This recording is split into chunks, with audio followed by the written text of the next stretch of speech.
Vous êtes dans la newsroom. Bonjour, je suis Anaïs Bernot et vous écoutez Newsroom, le podcast des invités de Ouest France. Et aujourd'hui, nous recevons Norbert Tarrer, chef Norbert, comment on dit ? Norbert, je crois que je me suis toujours annoncé comme ça publiquement, Norbert. J'ai pas mis mon nom de famille parce que je trouvais ça très drôle d'avoir un seul Norbert dans le paysage audiovisuel et télévisuel, c'est Norbert. Voilà. Il y a beaucoup de Cyril, il y a Cyril Ferraud, Cyril Hanouna, Cyril Lignac. Il y a beaucoup de Philippe, de Christian, de Jean-Pierre, mais Norbert, il n'y avait pas. Norbert, il n'y avait pas, donc j'ai trouvé sympa de le laisser comme ça, Norbert. Norbert, chef, quand j'ai mon habit de lumière en tant que chef de cuisine. Habillé civilement, je reste un chef de famille, c'est le nom de mon bouquin, je le place. Et après, je suis un chef d'entreprise aussi à mes heures perdues, donc voilà, c'est Norbert. Ok. Et est-ce qu'on peut se tutoyer ? On peut tout à fait se tutoyer, et je trouve que ça n'entache pas le respect. Voilà, parce que la question, c'est que souvent, en cuisine, c'est quand même le vouvoiement qui est de mise, non ? Alors j'ai appris, oui, à mes dépens, en tant que mon premier rôle de chef, c'est que j'avais instauré le tutoiement, et en fait, ça coupe les distances. Parce que dans l'exécution, dans les demandes et la direction, c'est pas des ordres, c'est dans la direction des éléments en cuisine, des personnes qui travaillent autour de moi, mes collaborateurs et collaboratrices, ça empêche cette barrière en fait, c'est une barrière qui est humaine, qui est psychologique. Le vouvoiement, en fait, il impose de toujours être respectueux, et c'est un métier qui sollicite beaucoup le stress, l'angoisse, des frustrations aussi, et je pense que lorsqu'on a instauré le tutoiement, dans les moments très compliqués, on a beaucoup de mal à gérer ces équipes. Je pense qu'il n'y a pas beaucoup de chefs en France qui tutoient directement toutes les équipes. Voilà. Moi, je le fais au Prince de Galles, je tutoie les gens, mais ce n'est pas moi qui officie tous les jours dans le restaurant, c'est Claudio. Et Claudio, lui, instaure aussi cette forme de vouvoiement. Parce qu'on va le voir tout à l'heure, mais t'es pas un chef comme les autres. T'as cassé plusieurs codes quand même.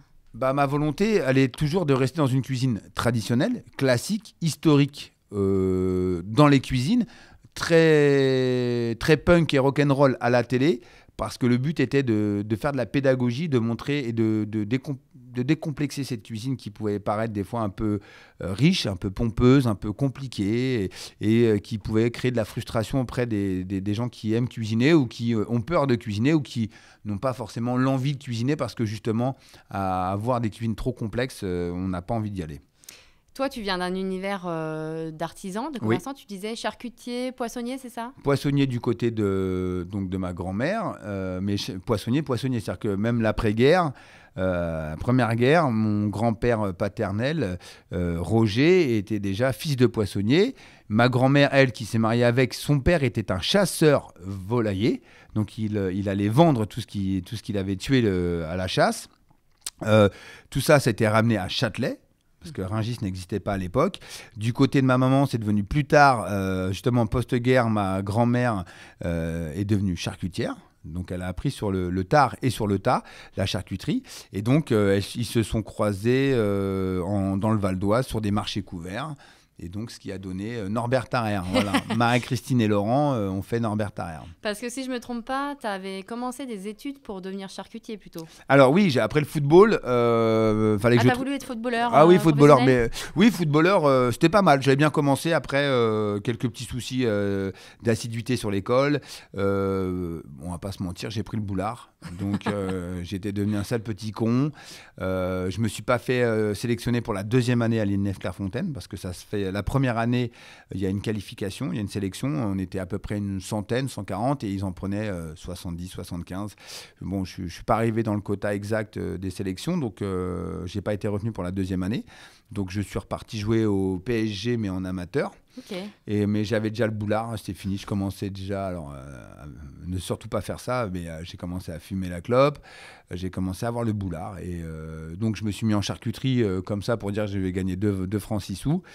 Mais seulement ce qui m'avait piqué au vif, c'est que je suis un challenger. Et donc dès qu'on dit de moi que je suis une merguez, une saucisse, un nul, voilà, et ben je me mets dans des conditions où je vais montrer à tout le monde que je suis capable de faire même mieux que les autres. Donc charcuterie première année 0. La deuxième année, je me suis présenté au meilleur apprenti de France. J'ai été sélectionné. Malheureusement, Je pense que j'aimais bien me saboter dans ma vie. À la finale, qui était en plus sur le thème des armoiries de Bretagne, arrivé au quai de la gare, j'étais pas rasé, j'avais une hygiène assez désastreuse. Donc, quand ils ont vu que ma veste de charcutier, mon pied de poule, tout ça, c'était froissé, c'était pourri, ils m'ont dit tu seras pas sélectionné. Donc, je suis resté sur le quai de la gare. Voilà, c'est Norbert. Et puis après, j'ai pas été faire le diplôme non plus, donc j'ai jugé utile de vivre ma vie d'homme, comme c'était mon premier soir. Le lendemain, je me suis pas réveillé, je me suis pas présenté à l'examen, donc 0 éliminatoire. D'accord. Voilà, mais j'avais une très bonne note, hein. J'ai eu 14 au CAP et 12 au BEP, mais bon, avec le 0 éliminatoire, implacable.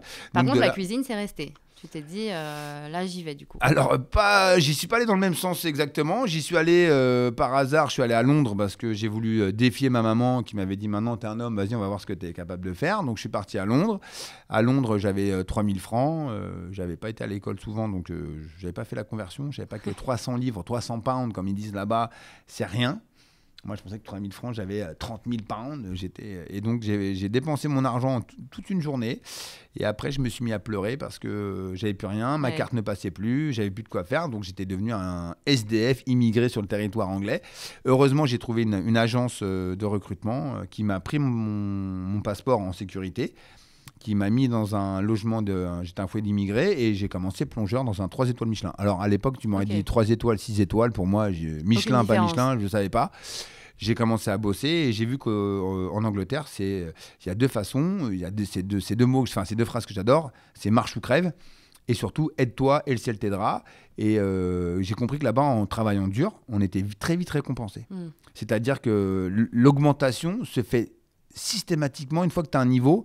Le patron ou le chef a besoin de toi, donc il te fait évoluer assez rapidement. C'est très dur, mais je suis passé plongeur à aide de cuisine, à commis de cuisine, premier commis, demi-chef de partie, chef de partie. Et après, ils ouvraient un restaurant, un bistrot annexe à Chefbury Avenue, à côté de Soho. Et là, ils m'ont mis 3e second et je gagnais 25 000 francs par mois. Donc, j'ai commencé à 8 500 2 ans auparavant. Et après, de 25 000 francs. Et j'ai dit, c'est génial ce pays. Et donc, j'avais le leitmotiv de réussir ma vie. J'étais plus carriériste que passionné de cuisine à la base. Je fais un retour en France. Je rencontre... j'essaie de faire un apprentissage, comme ça tu es au courant.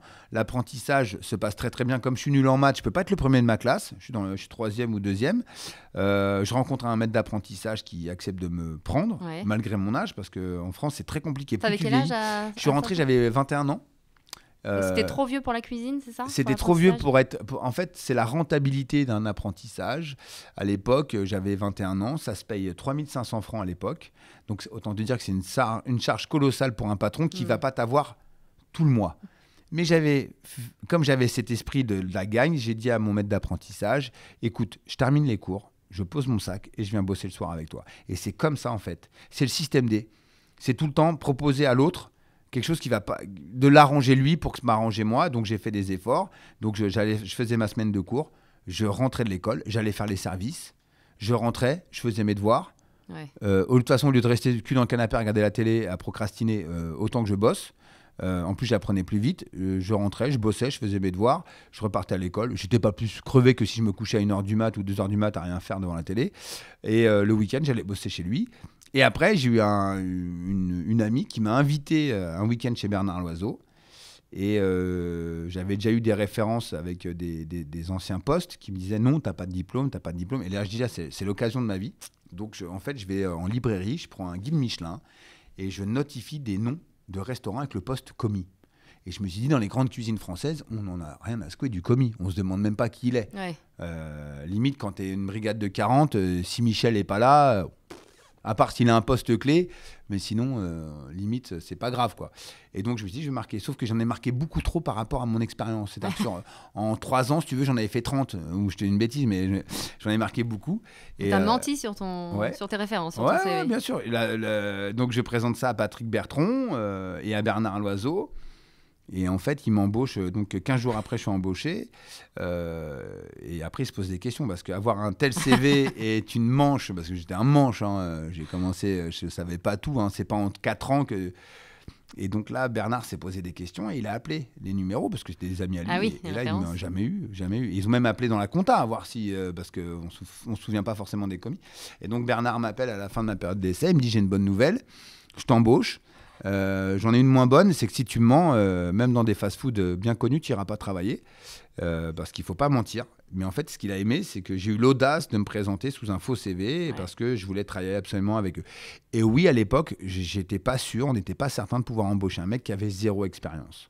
Voilà. Bien joué, en tout cas. Mais j'ai pleuré tous les jours ma maman. Ouais. Ah ouais. 3 macarons, c'était quand même c'est comme si tu passais de jouer en National 3 à jouer en équipe de France. Ou au Real Madrid ou au PSG et t'as pas le niveau quoi. Donc tous les jours c'était dur. Je savais pas émincer de la ciboulette, je savais pas ciseler un oignon. Alors si, à la maison bien sûr, tout le monde sait le faire. Mais dans un 3 macarons, le cube il est carré quoi. Le ciselé c'est du ciselage, c'est pas haché. La ciboulette c'est un anneau. C'est vraiment, tu vois, le Seigneur des Anneaux, c'est la même régularité. C'est-à-dire que toute la ciboulette doit se ressembler parce que dès que tu l'étales dans l'assiette, il faut que ça soit linéaire, pareil. Donc tout ça, je l'ai appris là-bas. J'ai appris la régularité, l'autonomie, la gestion, savoir l'hygiène aussi, c'était important, gérer les stocks. Et voilà. Et après, j'ai continué chez Marc Vera. Enfin, voilà, une belle route. Donc, chez les étoilés, chez les grands chefs. Ouais. Et puis arrive Top Chef. Et arrive Top Chef. C'est toi qui postule à Non, Top Chef. mon ex-femme, on était dans une situation compliquée. J'allais fermer mon restaurant et mon ex-femme décide à la saison 1 déjà, j'avais demandé. On n'avait pas réussi. À la saison 2, on tente. Donc, on est dans les prémices d'Internet, FaceTime ou je ne sais plus, Skype. Et donc, on tente une inscription. Mon ex-femme me dit, je t'ai inscrit. Je regarde, je fais, t'as mal rempli. Donc, on envoie 5 comme des malades. On clique, entrée. Et après, j'ai eu un casting sur Skype. Et on me pose des questions. Et je ne voyais pas l'utilité de faire semblant de devenir quelqu'un d'autre parce que... De toute façon, la place était déjà prise, c'est pour être quelqu'un d'autre. Donc voilà. Et donc je dis, on me demande qu'est-ce que je fais avec 100 000 balles. Je fais, écoute, j'ai tellement de dettes au cul que 100 000 balles, ça rembourse rien du tout. Et elle me demande cette phrase, elle me dit, et pourquoi ça serait toi le nouveau Top Chef ? Je lui dis, écoute, je sais pas, moi je pense qu'il n'y a pas beaucoup de mecs qui s'appellent Norbert et qui va mettre une branlée aux autres, quoi. Et donc elle a aimé un peu cette audace. La compétition, encore une fois, l'esprit de compétition. Voilà. Alors qu'elle savait pertinemment que dans le casting, j'étais quelqu'un de très... On va dire, j'étais plutôt dans l'empathie de la cuisine que de savoir si j'étais le meilleur. Et donc, quand je suis arrivé là-dedans, je me rappellerai toujours le premier jour de casting, parce qu'on a un casting cuisine. Je suis arrivé avec toute ma cuisine. J'ai ramené mes batteurs, j'ai ramené mes robots, j'ai ramené tout. Mais j'ai ramené, j'ai même ma femme, mon ex-femme, elle a déchargé la bagnole. On était à Clichy, on a mis 8 caisses. Et j'ai dit, je le prête à tout le monde, le matériel. Donc, j'ai branché tous mes robots, j'ai fait chier tout le monde. Et en fait, j'en ai pas eu besoin. C'était juste pour me rassurer. Ouais. Et j'ai présenté un plat qui représentait mes 2 chefs. C'était Bernard Loiseau et Marc Vera. Donc, j'ai fait un pigeon cuit rôti au four. Et j'ai fait une purée, une fine mousseline de céleri au café.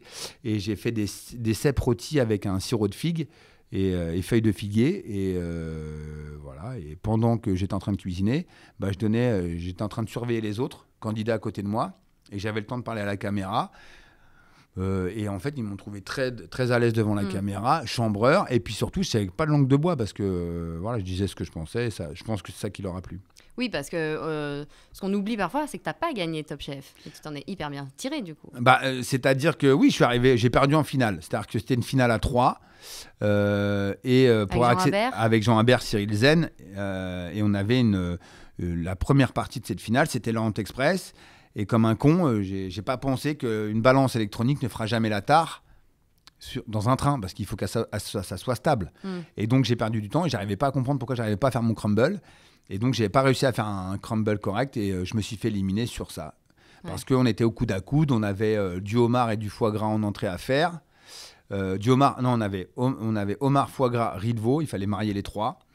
Et après, on avait un filet de bœuf à faire, une pièce de bœuf. Et en dessert, on avait justement un crumble à faire, comme on voulait. Voilà. Donc, les gens t'adorent pour ton naturel. M6 t'adore aussi sûrement pour ce naturel qui dénote, encore une fois, avec peut-être pas mal d'autres chefs. Ouais. Est-ce que ce naturel, cette spontanéité, ça t'a valu des ennemis dans le milieu Est-ce que tu sais comment t'es perçu ? Est-ce que t'as eu des remarques ou... Ouais, je pense que la première sortie... Alors, les gens, au départ, ils étaient très mitigés pour que tu comprennes. C'est que moi, quand Top Chef est diffusé, j'ai des dettes, je dois énormément d'argent. Donc, je reprends ma vie en main. Parce que même avant Top Chef et pendant Top Chef, on avait déjà organisé pour rembourser. Parce que moi, j'avais un gros problème. Enfin, c'était juridique, mais bon, je ne vais pas raconter ça. Mais je devais énormément d'argent. Donc, j'avais déjà retrouvé un poste en saison à Megève. Mon ex-compagne partait travailler chez Emmanuel Renault. Donc, elle faisait les petits-déj. Et moi, je travaillais tous les soirs, 7 sur 7. Avec 2 gosses. En fait, j'ai pas le temps de regarder Top Chef. Le premier lundi, mon ex-compagne me réveille et fait « Oh, la France, il te déteste ». Le deuxième lundi, oh, il te hait, mais il te hait. Le troisième lundi, je donne un coup de main à Noémie Ogna, qui est maintenant sur la meilleure boulangerie, et je lui pète le carré de veau. Elle a un carré de veau énorme et elle a un petit gabarit, et c'est pas péjoratif ni misogyne, mais péter un carré de veau qui fait la moitié de ton corps, je sais pas comment tu peux le faire. Donc je la pousse et je dis qu'est-ce que tu as fait? Je veux des côtes de veau. Et je lui pète le carré de veau. Je pète tellement fort que je pète et la feuille et la table. Mais on était mort de rire. Mais en fait, je lui fais. Et dans l'interview qui suit, cette compète, enfin cette séquence, on me dit mais t'as pas peur? Mais je fais non, j'ai pas peur parce que c'est un concours où en fait ça se règle dans l'assiette. C'est pas parce que je vais l'aider que forcément elle peut me battre. C'est juste rendre service à quelqu'un qui est en difficulté.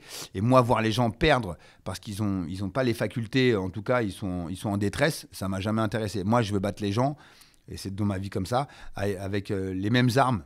Voilà, j'attends pas qu'ils soient blessés pour en profiter pour aller gagner. Et donc, j'ai donné un coup de main. Et là, le troisième, j'avais 5 amis sur Facebook, parce qu'à l'époque, il n'y avait que Facebook. Je suis passé déjà à 250 000.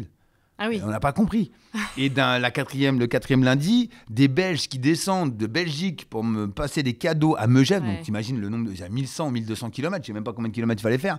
Et là, je reçois des messages et tout. Mais je continue parce que moi, Top Chef, c'était enregistré. Moi, je continue dans la lignée. Il faut que je rembourse l'oseille que je dois à la banque. Oui. Tu pensais pas du tout à cette notoriété, à ce que ça allait engendrer derrière. Et après, on m'appelle, on me dit, donc il y a TF1 qui m'appelle, Canal, tout le monde m'appelle, tu veux faire de la télé, tout ça. Je dis, bouh, qu'est-ce que c'est que ça? Mais je dis à mon ex-femme, attends, je vais pas me faire chier à la télé. J'ai fait 14 semaines déjà, c'est bien.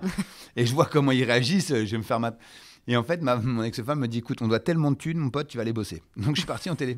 Voilà. Ok, donc la télé, c'est Mais il y avait une décision à prendre, même si des fois, je parais quelqu'un d'irréfléchi, d'impulsif. Je me suis dit, si je pars en télé et que je signe, je vais bien faire, il faut que je fasse une concession. Moi, je ne suis pas le mec qui peut faire et tout dans la cuisine. Et voilà. Donc, j'ai dit, je vais me mettre plus cuisinier télévisuel que cuisinier en cuisine. Okay. C'était un choix. Je peux en parler aujourd'hui, parce que maintenant, j'ai réussi à créer l'inverse. Mais je me suis dit, dans 10 ans, si je fais 10 ans de télé, à la 10e année, je changerai, j'y retournerai en cuisine. Voilà. Donc pendant 10 ans, j'ai profité. J'ai 8700, à peu près 8700, allez, on va arrondir 8700 recettes que j'ai fait depuis maintenant mon passage de Top Chef. Donc je les ai créées moi-même, mes recettes. Je n'ai pas d'aide de cuisine, j'ai personne. J'ai des équipes qui m'aident à faire pour mes tournages YouTube. Mais après, voilà, je suis libre et je fais ce que je veux en cuisine.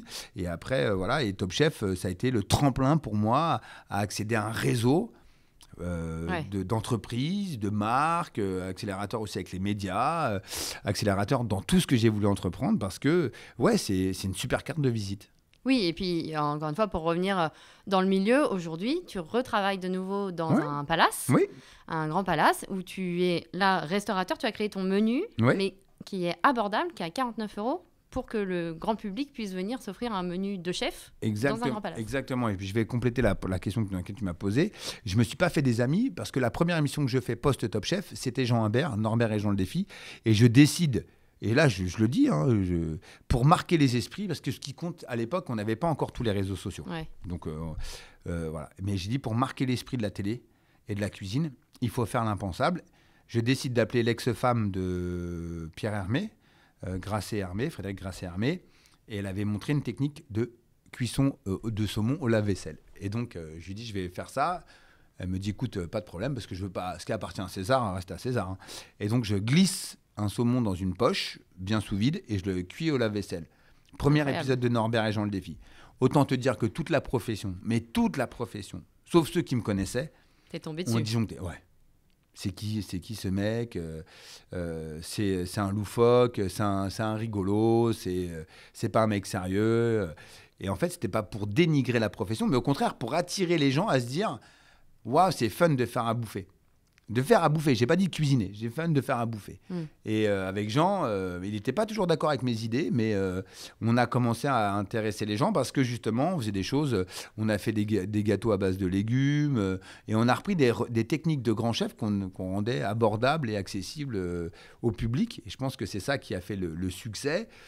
Et derrière, c'est vrai que culinairement parlant, j'étais pas trop présent sur le devant de la scène des Bocuse d'Or ou des grandes. Tu veux pas d'étoiles, t'as dit. Non, ça non, t'intéresse pas. C'est pas ce que je recherche. Moi, j'irai pas lutter contre le guide Michelin si demain le guide Michelin me décerne un titre, une étoile ou un bib gourmand ou une étoile verte. J'irai pas dire non, j'en veux pas.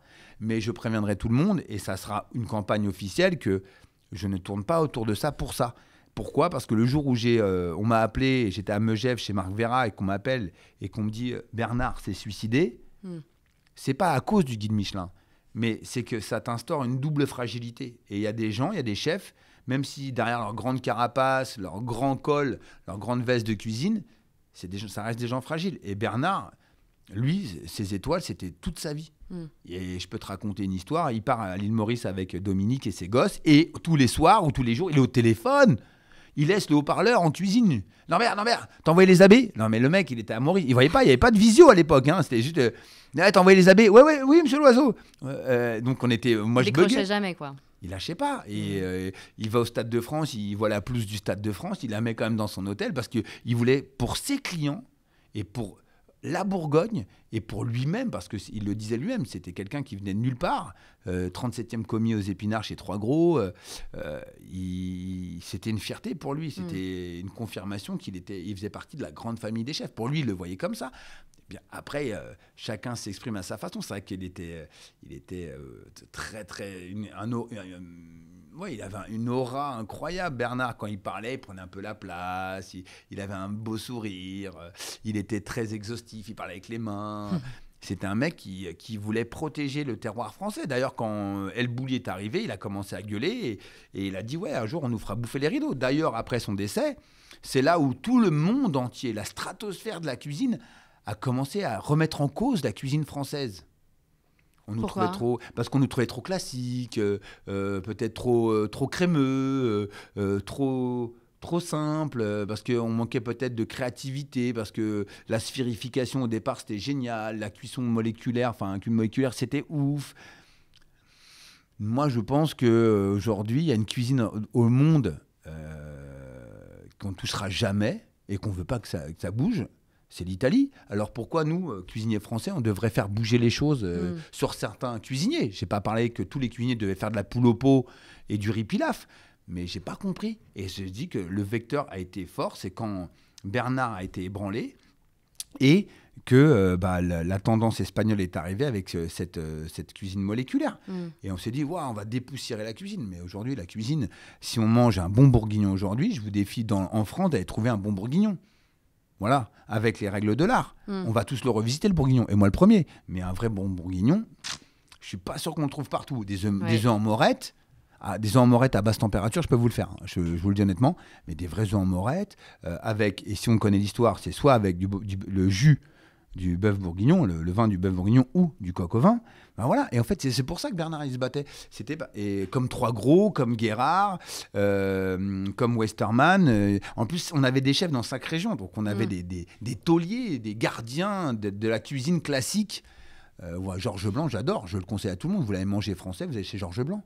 C'est incroyable, Georges Blanc. Mais toi, tu suis un peu ça parce qu'avec tes émissions, que ce soit à la meilleure boulangerie de France, tu as parcouru la France pour aller voir les boulangers. Oui. Et là, avec ta nouvelle émission sur la meilleure cuisine régionale, c'est pareil. Tu retournes vers le terroir, tu vas voir les vraies traditions, tu vas pas modifier des plats, tu vas reprendre ce qui est la vraie cuisine française. Il y a des moments incroyables que les gens vont... j'ai pas, en fait, c'est la mémoire. J'ai envie que les gens ils gardent en mémoire que aller dans une ferme, aller dans un gîte, c'est peut-être pas hype, c'est peut-être pas... Mais en fait, c'est des moments de dingue parce que les gens, on dit souvent quand on va à l'extérieur, je suis le premier, je le dis, je suis le premier. Mais quand on va dans d'autres pays, on dit ouais, ils sont cool, ils sont accueillants. Mais en fait, quand tu vas dans les campagnes, quand tu vas dans le côté rural, tu vas retrouver cette chaleur humaine. En fait, parce que les gens, dans le côté rural, ils ont un truc ils ont une chose que nous n'avons pas, nous, urbains, c'est qu'eux, ils vivent avec rien. Eux, ils regardent la montagne, ils kiffent. Ils ont de quoi foutre une culotte, un jean, ils ont leur bête, ils ont leur étable, ils ont leurs potes. Alors oui, ils n'ont peut-être pas la dernière chemise, ils ont peut-être pas... Mais et tant mieux pour eux, d'ailleurs, je pense que c'est les plus heureux. Ils ne sont pas dépendants de la consommation. Ils sont tributaires justement du monde dans lequel ils vivent parce qu'il faut qu'ils vendent les produits. Mais franchement, là où on est allé avec Johan, on a appris des leçons de vie, des leçons de cuisine où j'imaginais même pas qu'on pourrait avoir une table pareille. Et en fait, dépourvu d'apparat. On n'a pas de la vaisselle, de la porcelaine, des trucs en cristal. On n'a pas le tuyau qui descend sous la table, qui te réveille une projection, la fumée. On n'a pas tout ça. Mais on a vécu des moments où j'ai mangé une volaille fermière qui a été abattue 2 jours auparavant, parce qu'il ne faut pas dire que ça a été abattu le jour même, c'est pas vrai, il faut laisser un peu... Voilà. On a mangé des plats à base de cochon. On est allé à Lyon dans un bouchon tenu par un Marseillais, il se reconnaîtra, il va rigoler, mais qui nous a fait manger laurier de la Belle Aurore. Donc c'est un pur pâté-croûte plat. On a mangé des groins, le groin de cochon, des oreilles. On a mangé la cervelle de canut avec ça. On a mangé des potés. On a fait chabreau. Donc c'est quand tu verses du vin dans le fond de soupe, si tu préfères. Voilà.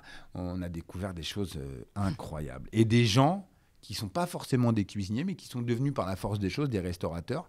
Et, voilà. Et tu kiffes. Et en fait, tu te dis que c'est pour ça que des mecs comme Loiseau ou Bocuse, Guérard ou Blanc, des tauliers de chez des tauliers, eux, c'est des tauliers, hein, parce qu'ils sont plus proches de la fin. On en a déjà perdu 2-3, comme Michel Guérin, il n'y a pas si longtemps, paix à son âme, où c'était des pionniers de la cuisine française. Et ils le disent tous, la cuisine française, elle est faite pour s'amuser. Et je vais te raconter une histoire qui est importante. Quand tu allais chez Bernard Loiseau, dans d'autres restaurants, il y avait aussi Marc Menot, tout ça, on ne buvait pas d'eau à table. C'était quoi ? On commençait par du Beaujolais. Non, on appelle ce qu'on apprenait, on démarrait avec du vin de table. D'accord ? Et ensuite, on se tapait des grands crus. Et c'est ça où tu te dis, c'était ça la magie de la cuisine française. C'est qu'on a tellement été normés et réformés qu'on en a perdu tout notre savoir-faire et notre savoir recevoir. Mais quand tu allais en Bourgogne, chez Bernard, tu avais un vin de table. Tu avais bien sûr un peu d'eau, si tu voulais te rincer la bouche, mais tu te commençais par un vin de table et après tu te tapais des grands crus. Et donc c'était magique. C'était magique. Oui. Mais ils buvaient avec modération. Bien sûr qu'ils avaient le teint un peu rouge, mais c'était magique. Tes restaurateurs, tes présentateurs, etc. Ouais. Qu'est-ce qu'on peut te souhaiter aujourd'hui ou qu'est-ce que toi tu te souhaites pour la suite ? Moi, je souhaite de toujours rester comme je suis depuis qu'on m'a découvert dans Top Chef. Je suis un gosse érudit qui est dans un monde télévisuel, audiovisuel, qui peut tout faire. En fait, c'est un monde créatif, comme la cuisine. Donc, dès que tu as une idée, tu peux appeler un producteur, tu peux appeler quelqu'un, lui soumettre une idée et continuer à être heureux. C'est la seule chose que je me souhaite, c'est le jour où je commençais à me sentir blasé, j'arrêterai, comme en cuisine d'ailleurs. Le jour où je me sens plus envie de mettre mon tablier, d'être derrière un fourneau et à prendre une poêle et à faire des œufs ou à faire une côte de bœuf, j'arrêterai. Mais je pense que j'ai trouvé mon ADN. Tout ce que j'ai fait, même en dehors de la télé, n'est lié qu'à la cuisine. La cuisine, c'est un lieu d'amusement créatif au service des autres. On est là pour faire plaisir aux autres. Et tout ce que j'ai fait à côté, théâtre, télé, ou tout ce que je ferai même à côté, ça sera toujours pour faire plaisir aux autres. Bon, bon appétit alors. Alors, bon appétit. Merci Newsroom. Merci. Allez.